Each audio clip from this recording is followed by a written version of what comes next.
growing up, I went to a rather large church by the name of Kentwood Community Church. And that's where Josh and I actually met. And every Father's Day, KCC started to have this new tradition.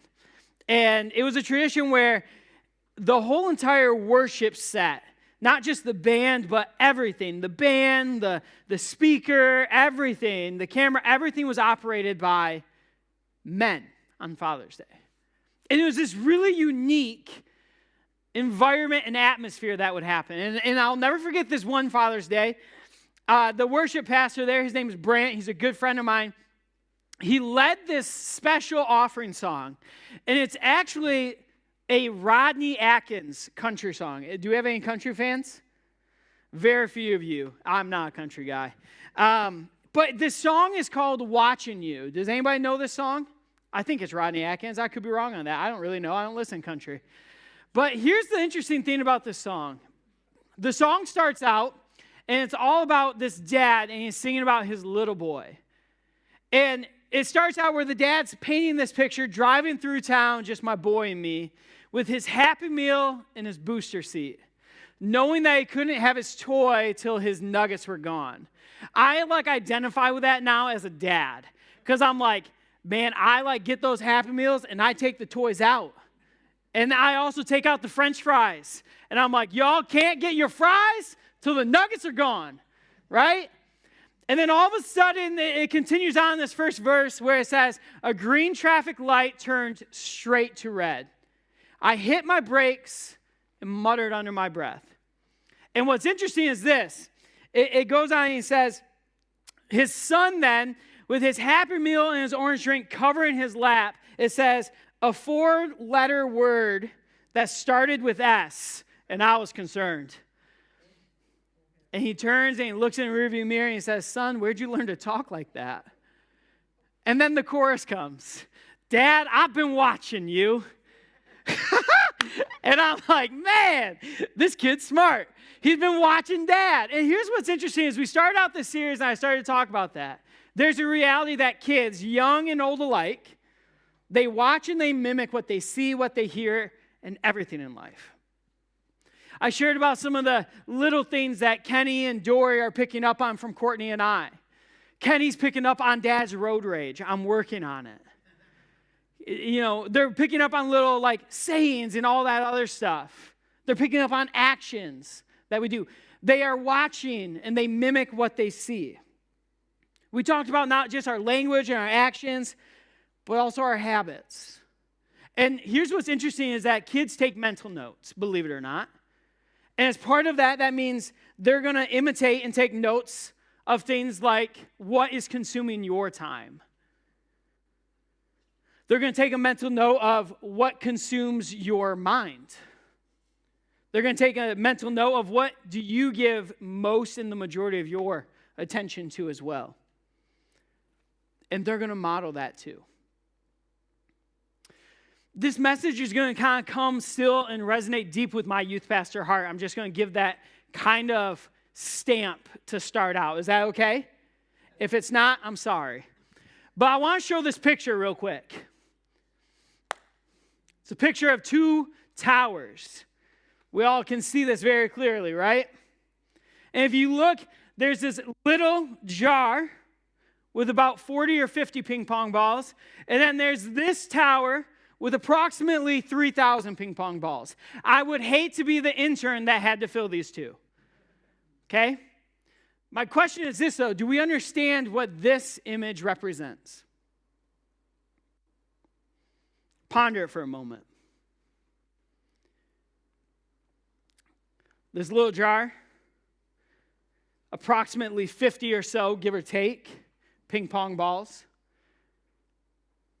represents the amount of hours that a child will spend within the church walls, roughly, per year. That large one represents the amount of hours that a child will roughly spend, on average, in your home. Do we understand the dynamic of this image? Today we're going to talk about a parenting style that this image is very important for. Because today we're going to look at this image of hours per year, and 3,000 in your house compared to 50 in the church walls, give or take. My question ultimately will start to go similar to this is, where do you think a child will gain more and learn more about Jesus? Here or in your house? I'm going right for it today. I told you this was Youth Pastor Hart. If this was like Youth Pastor Sunday, this is a message I would have preached, and I have. The reality is this, is where do we really in our world believe that children are going to learn more about Jesus? The church or the house? And I want to be clear here, as a church, we want to partner with you. We want to partner with you. We want to equip you. We want to empower you and encourage you to parent to the best of your ability. But I'm going to be very clear as well, and I know this might ruffle feathers, and to be quite honest with you, I think that's okay. It's not my job to parent your child. It's my job to encourage, equip, and empower parents, including myself and my wife, to do the best we can to teach our children about Jesus in their own homes.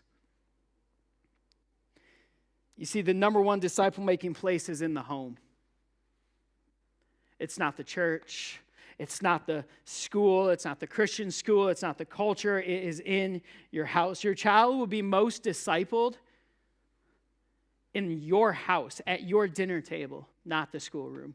Your child will be most discipled in your yard playing catch, not the daycare center. Your child will be most discipled out on the back deck or the front porch, not the internet or the latest tablet. Your child will be most discipled in those later years in life, on those late night conversations, maybe on the floor as you are talking and processing through stuff, not in the text messages back and forth with their friends. Your child will be most discipled in your house. Plain and simple. Parents, we are the primary disciple makers of our children. That's what today's message is about. And it might make some of us uncomfortable, and I'm actually really okay with that. We are the primary disciple makers of our children. And I think this is very clear from the very, very beginning. In Deuteronomy, we're going to look at this text in a hot second here. In Deuteronomy, we're going to dive into it. It's a very short few verses that we're going to look at, but these verses are super rich, I believe, in how we are called to live and model and preach and talk about Jesus to our kids. And this is what it says in Deuteronomy. Listen, O Israel, the Lord is our God, the Lord alone. You must love the Lord your God with all your heart, all of your soul, all of your strength, and commit yourselves wholeheartedly to these commands that I am giving you today. Repeat them again and again to your children. Talk about them when you are at home, when you are on the road, when you are going to bed, when you are getting up. Tie them to your hands, wear them on your foreheads as reminders. Write them on the doorposts of your house and on your gates. This is a very, very, very important text. In the first few verses here, verses 4 and 5, it would be known as the Hebrew Shema. And this would be a deeply resonated confession of faith for the Jewish people. Hear, O Israel, the Lord is your God. The Lord is one. It would be a confession that ever since a very young age, kids would grow up learning and reciting. It would be deeply rooted within them. It would be very deep roots of their faith and of their identity and who they are. To love God with all we have, and nothing is excluded from that. But then it goes on in verses 6 through 9, and it says, these commands must be on our hearts. Why? Because whatever you put on your heart, whatever is in your heart, will flow through your mouth and flow through your actions. Whatever is on your heart will be conveyed to your kids as well.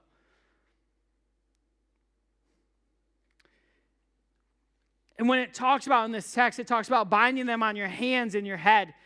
they would use these little boxes with these leather straps, and they would wrap these leather straps on their hands, and in the box would be a parchment paper of Scripture. And in this act, what they would do is they would walk around and be binded to their hand, or sometimes if it was on their hand, they'd press it on their forehead. It'd be a way for them to continually remind themselves and remember this Shema, this deep confession, and other scriptures that they hold close. It'd be a physical reminder of who they are and whose they are, but it'd also be a physical reminder of what we are called to do, to teach them to your children, to repeat them, to do these things. But that would lead me to the question as I think about this text. It's a simple question, really, but it's a question that gets to the heart of, I think, our culture today. What is the one thing that we have bound to our hands and our hearts?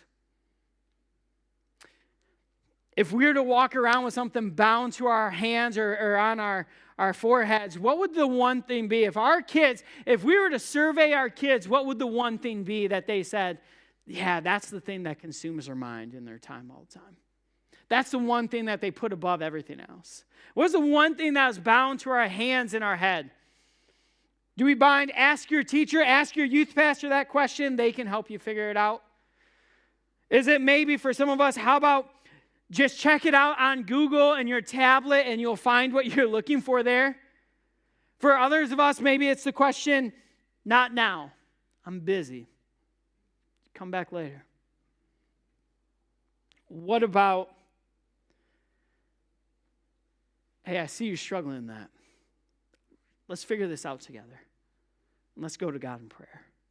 What is the one thing that if our kids were to look at us that we would have almost tattooed on our forehead, bound to our hands and on our head?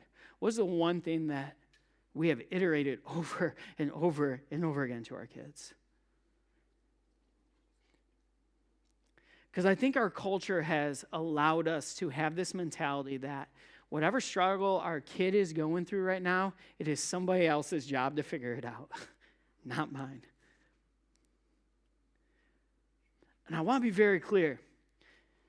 That is a very dangerous mentality to have.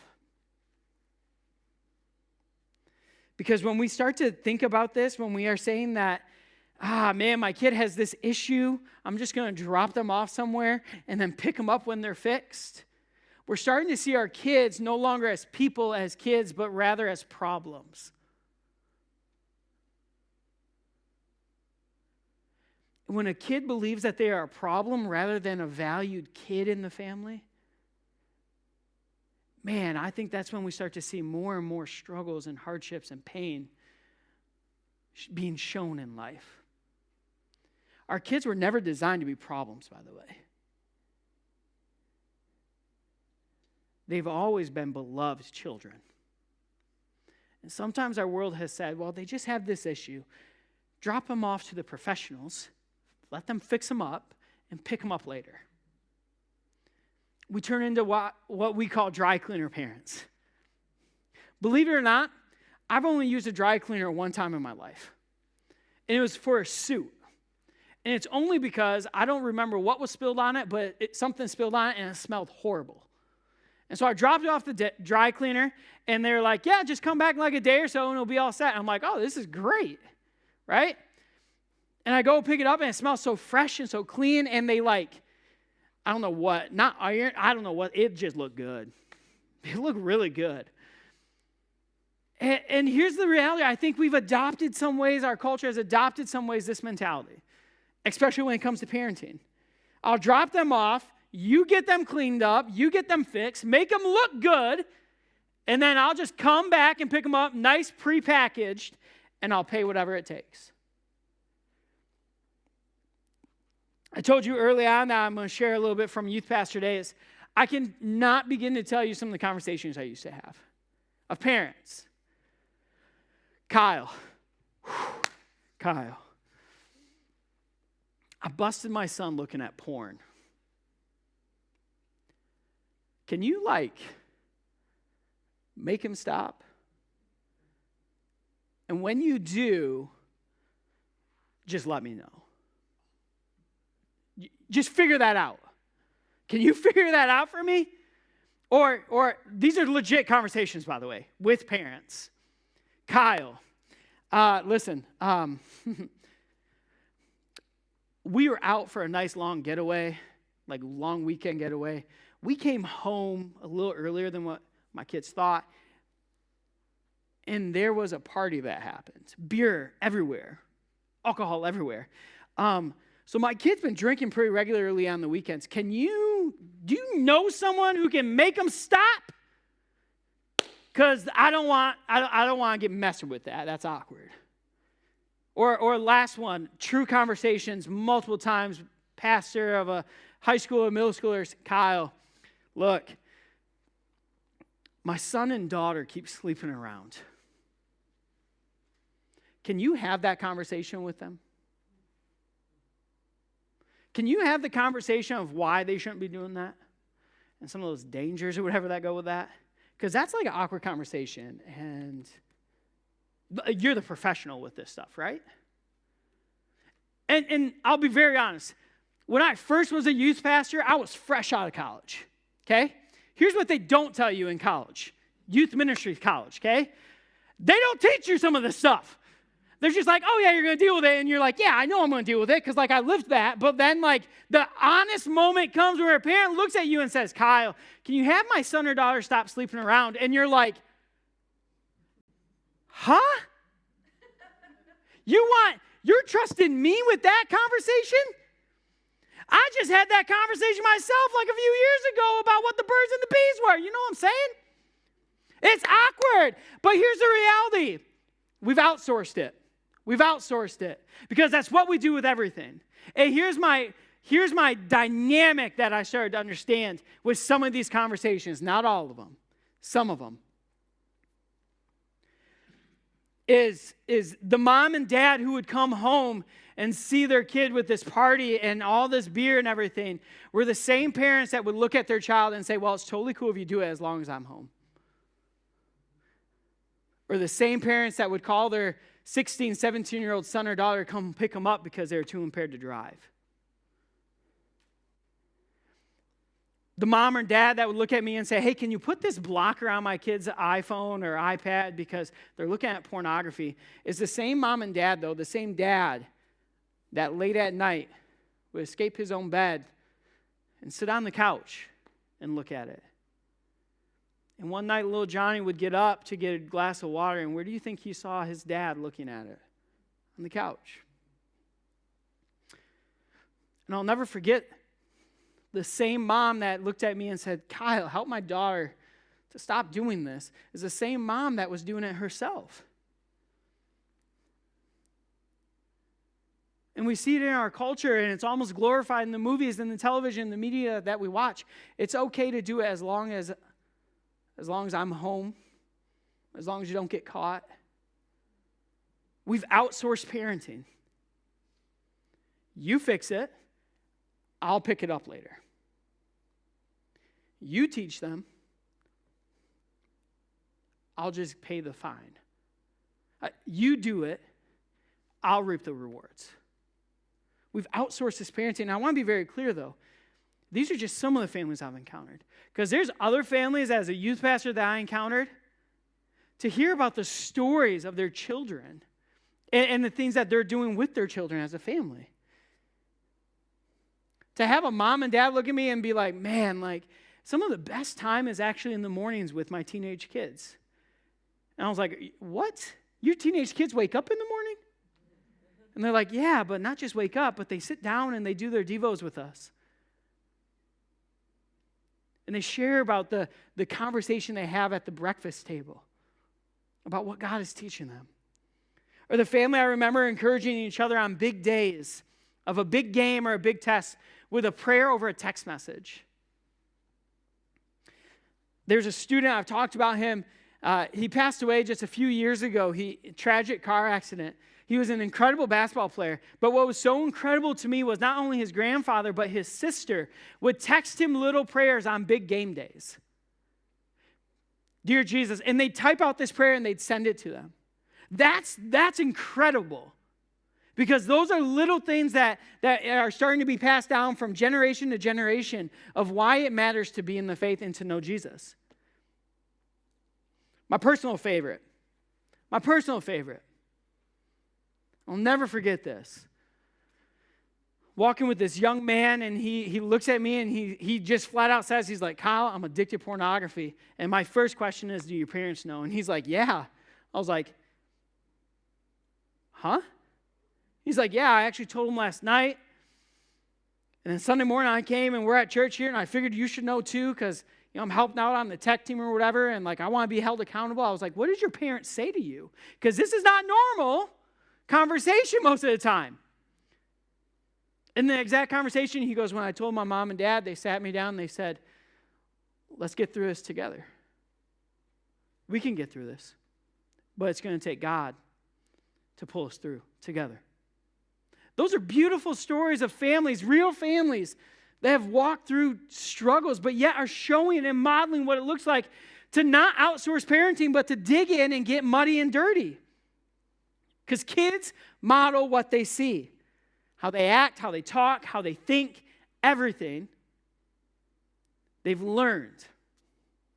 So it leads to a question of what is your spiritual formation idea? What is your spiritual formation plan for your family?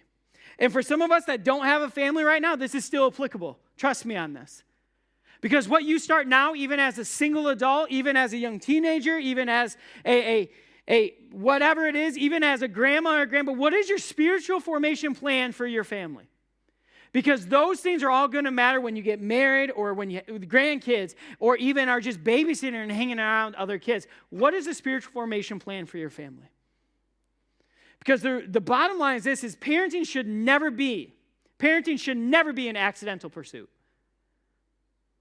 It's not like you just fall into it and be like, okay, here we are. It's never an accidental pursuit. We have to have a game plan. A few verses literally give us a game plan, by the way. Love the Lord your God. Bind these things on your head and your hands. Talk about them. Do them with them. Go back to this text. Go back to Deuteronomy. Look at exactly what it says here. Commit yourselves wholeheartedly to these words.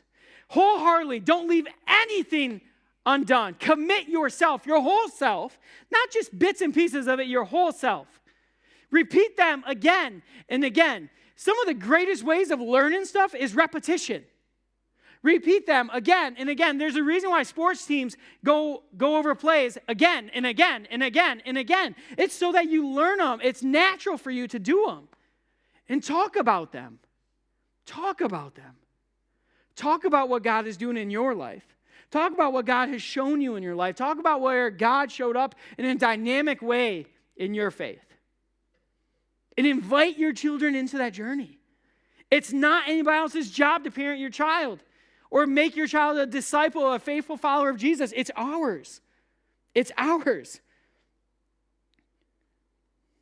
We have a chance to show kids, all kids, regardless of if they are ours, if they're a nephew or a niece, if we're babysitting, if they walk into our yard to get a ball. We have a chance to show kids that we value them by intentionally giving them our time and our attention and pouring Jesus into them. We get to see kids as people, not many problems to solve. They don't need us to drop them off and be fixed. They don't need that. What they need is us to be present in life. And I know it. I can hear the struggles, right? I've been there. Youth pastor. I have my own kids. There are days where I wish I could outsource it. Guilty confession. I will be the first one to admit. There are days where it is tough. And I hear the excuses. Kyle, that takes time. Kyle, that takes energy. Kyle, that takes a Bible degree, and I don't have that. Kyle, that takes courage to talk about this stuff. Kyle, that takes, I don't even know where to start. That's what that takes. Where do I even start with this thing? And here's the reality. we give all those excuses. It takes time. I don't have the degree. I don't know where to start. That's why we fall into this type of parenting, the dry cleaner parent. Because we may feel like we are inadequate. We may feel like we are unqualified. We may feel like we are unequipped to actually do this, so we just drop them off to the pros. Your athletic coach will teach you about character.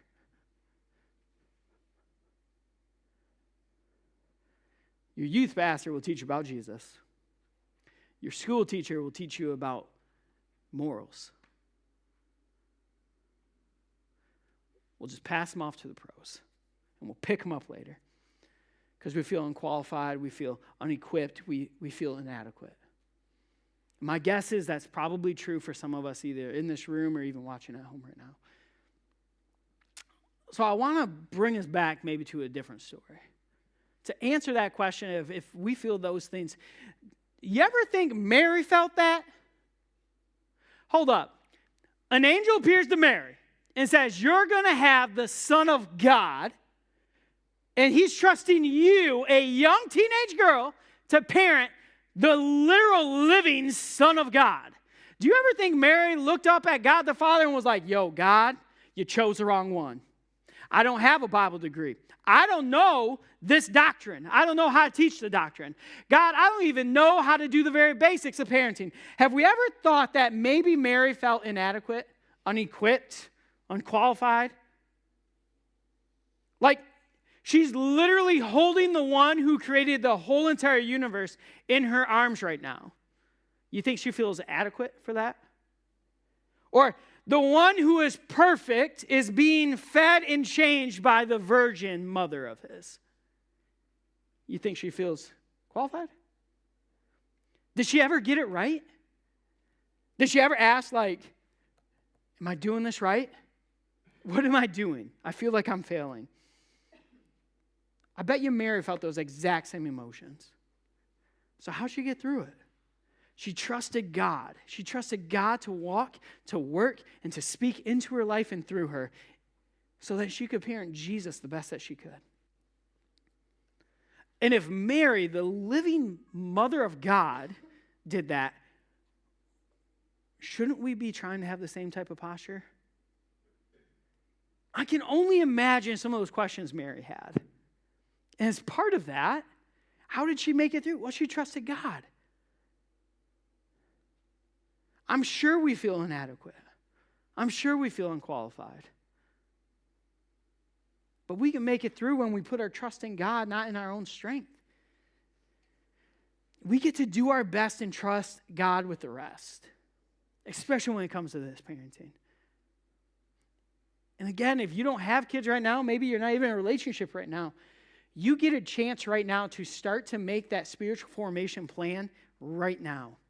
So that when that day comes, you're ready. You're ready for the game. We get to focus intentional time face to face with them, rubbing shoulders with them, getting messy in life and walking together. Parenting's messy. Parenting's messy. But we can still have fun playing in the mud with our kids. We can still have fun and enjoy it and learn as we go with it. I've shared a little bit about my growing up, and what was really interesting to me is that when I started to date Courtney, I got to see a different model of fatherhood. And now that we've been married, it'll be 8 years in September here, we've added a few squirmy bodies along the way. So currently right now, as we are up at the cottage and everybody's there, the whole extended family, her siblings and their kids and everything, there is currently a 5-year-old and then 3 3-year-olds right now. Like, we're nuts.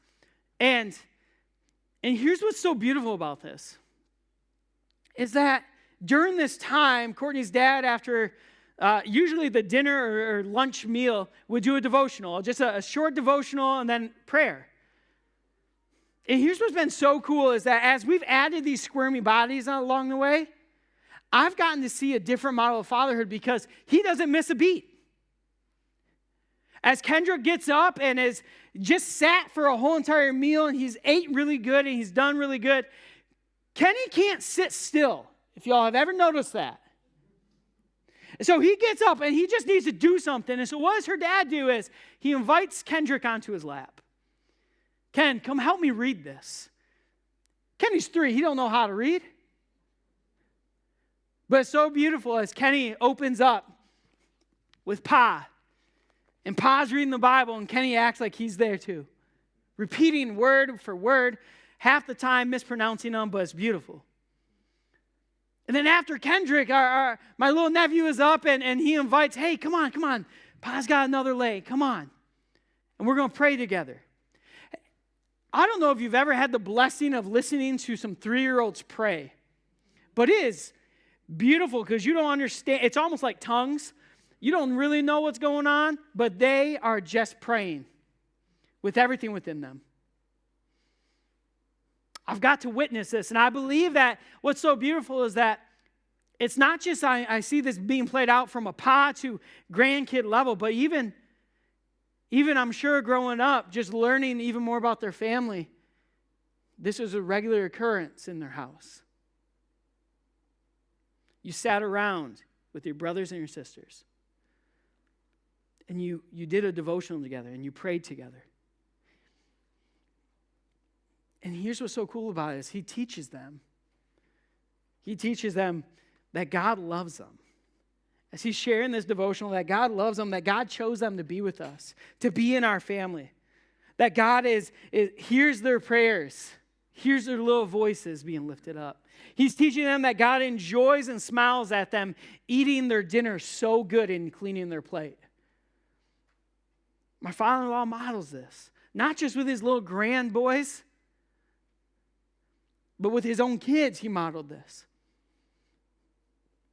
And I truly believe that he felt this deep, deep sense that it was on him to show his family Jesus. Each and every day he had the opportunity to show his family Jesus. And I want to be able to say, like, I did that too. I did that too. I want to be able to say that my boys and their children would know Jesus because we took time, intentional time, to be in the Word together, to go to God in prayer together. The number one disciple-making place is in your home. At the end of the day, it's not the school, it's not even the church. It is in your home. We as a church want to partner with parents, and we will do our best to partner with parents, to equip them and empower them. But at the end of the day, parents, it's on us to make disciples. It's on us. It starts with us making a conscious decision to put this into play each and every day. It starts with us to be the one to speak God's truth, His love, and His presence over our kids' lives every single day. So as we close today, as Josh comes up and the band comes up shortly after that, when is that? It's in those rocking chair moments. It's in those rocking chair moments with your young kids reading through the picture Bible. It's in those front yard moments, playing catch with your little boy or your little girl as you get to talk to them about Jesus. It's also on those car drives to the big games, to the friend's house, where you get to speak love into them and encouragement into them. But it's also in those learning to drive moments where your life as a parent exponentially starts, your prayer life exponentially grows. They see that too. And they don't take offense to it. They're not going to forget those moments. They're not going to forget the moments where you took time to talk about Jesus in every single little moment of the day. Playing catch, rocking chair, driving. They're not going to forget those moments. Because as a teenager, as they're preparing to get married, later on in life as a young adult, as a teenager after a big breakup, Or as a teenager, as they're searching for the right college and they just feel distraught and broken at what to do. It's also in those moments where you may be sitting on the floor of your kitchen at 2 a.m. with your teenage son or daughter just crying and bawling because they are lost at what to do. And you get to sit with them and usher them into the presence of Jesus as you walk with them to the foot of the cross to lay down the burdens and fully surrender your whole entire heart and whole entire life. Right there in that moment together, they're going to remember those moments.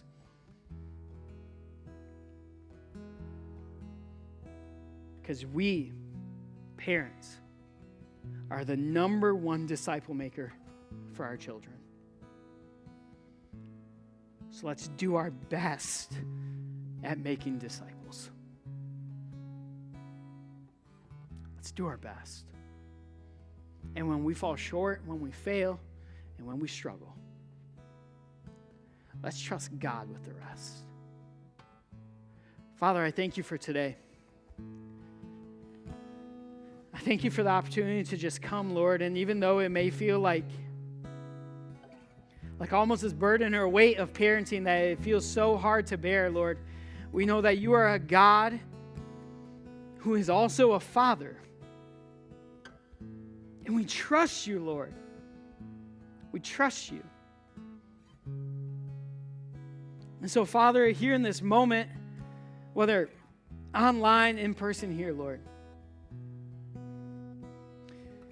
whatever things we may have walked in with that are just weighing us down and burdening us, Lord, I just take a moment right now to just fully surrender it to you. Father, whether that might be a weight of a parent of an older child right now and an adult child who just has strayed away and they feel this burden of what did I do wrong? We surrender that to you.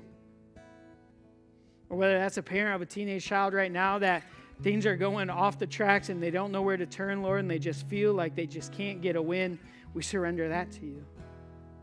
Or the parents of school-age kids, Lord, of things are just kicking back up and things are just going hectic right now and they don't know what's going to happen with their school district in this upcoming year, and everything just feels like there's this weight and this energy and buzz to it that is just killing us at every single opportunity and angle, Lord. We surrender that to you.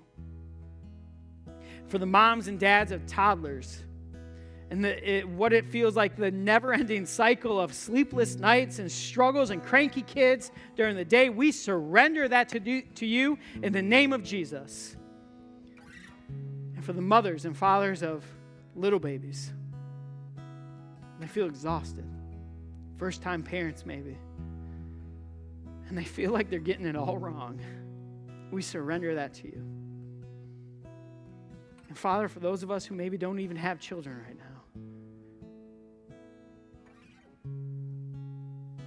we surrender to you even our weight of we want to make sure that we are pouring into others' kids, loving them well, showing them you. So we surrender all the stress and the baggage that comes with that too. Father, in this moment, would you just hear our hearts as we just surrender to you everything, not just our parenting journey, but our journey in life, our brokenness, our struggles. Father, hear us as we just fall at your feet